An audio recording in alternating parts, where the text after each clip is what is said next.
Welcome to the channel. Today we are going to explore how to customize the home page on Dolphin Browser for mobile devices. If you want to set your favorite website as the first thing you see when opening the browser. First, open the Dolphin Browser on your mobile device. Next, look at the bottom of the screen and click on the Dolphin icon.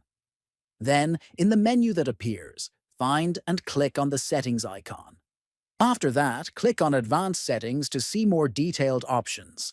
Next, find the option that says Set My Home Page and tap on it. Then, click on the Customize button to enter your preferred website. Now type the website address you want, for example google.com, into the field provided. Finally, click on the OK button to save your changes. From this point on, every time you open Dolphin Browser, it will automatically load the website you set as your home page. If you found this video helpful, please subscribe to the channel, like the video, and share it with your friends.